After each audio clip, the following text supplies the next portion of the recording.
When we say a company is a distinct legal entity, इसका मतलब है a company is entirely separate from the owners or the members or the shareholders who manage the company and its affairs.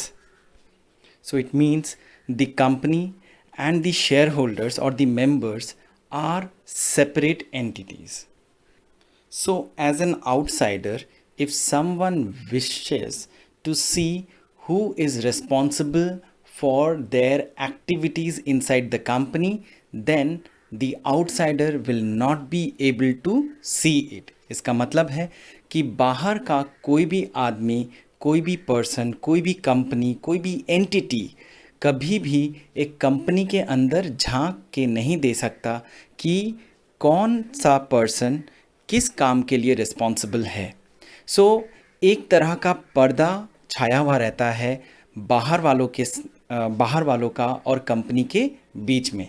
इसे हम लोग कहते हैं corporate veil मतलब पर्दा। There is a corporate veil in between outsider and the company.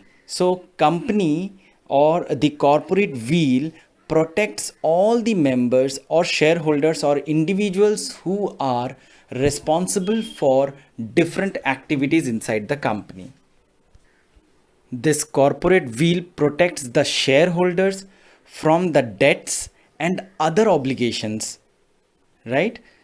If a company does some activity and indulges into huge amount of loan or huge amount of debt, in that case people who are responsible for that activity cannot be held responsible. कहने का मतलब है अगर कोई भी company, कोई भी corporate body कोई एक्टिविटी करता है जिसके वजह से कंपनी एक बहुत बड़े डेट में, बहुत बड़े लोन में फंस जाता है, इसमें कभी भी उस रिस्पॉन्सिबल पर्सन के पास हम लोग नहीं जा सकते जो ये काम किया है। लेकिन देयर आर सिचुएशंस जब हम लोग उस पर्सन के बारे में डिटेल्स निकाल सकते हैं। People who are responsible for activity वो निकाल सकते हैं, लेकिन वो एक्सेप्शनल सिचुएशन होता है, उसमें कोर्ट का परमिशन चाहिए होता है और कोर्ट भी उसे बहुत सावधानी से करता है।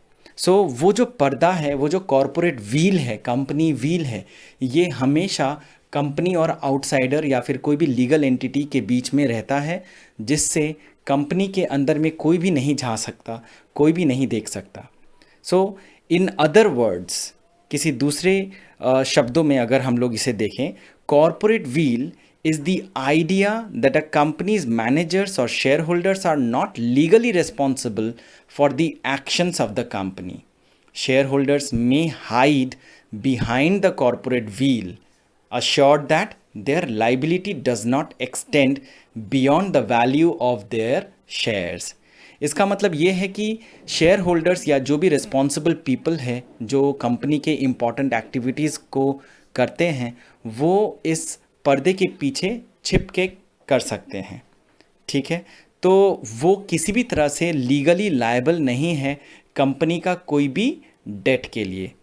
खाली लाइबिलिटी उनका उसी हद तक रहता है जितने का वो शेयर्स खरीदते हैं कंपनी में। If a person a share holder holds a share value of ₹10 और वो 10 रुपये के शेयर के अगेंस्ट में अगर वो 7 रुपये देके रखे हैं ऑलरेडी, तो in case of bad situation company उनसे खाली 3 रुपये ही क्लेम कर सकती है, उससे ज़्यादा नहीं। कॉरपोरेट व्हील का मतलब यहाँ पे साफ साफ हमें समझ आ गया कि ये एक पर्दा है, एक प्रोटेक्शन है जिसमें शेयर होल्डर्स या जो भी मेंबर्स हैं कंपनी के, उन्हें प्रोटेक्ट किया जाता है, उस छत के नीचे रखा जाता है। कोई भी बाहर का आदमी अगर उनके बारे में डिटेल्स चाहता है फॉर एनी एक्टिविटी, वो नहीं कर सकता। तो कंपनी और शेयर होल्डर्स के बीच में अगर कोई भी पर्दा होता है तो उसे हम लोग कहते हैं कॉरपोरेट व्हील, और ये व्हील शेयर होल्डर्स को प्रोटेक्ट करता है। तो शेयर होल्डर्स का कोई भी लाइबिलिटी उसको नहीं, ना कंपनी का बन सकता है और ना कंपनी का कोई भी लाइबिलिटी शेयर होल्डर्स का बन सकता है।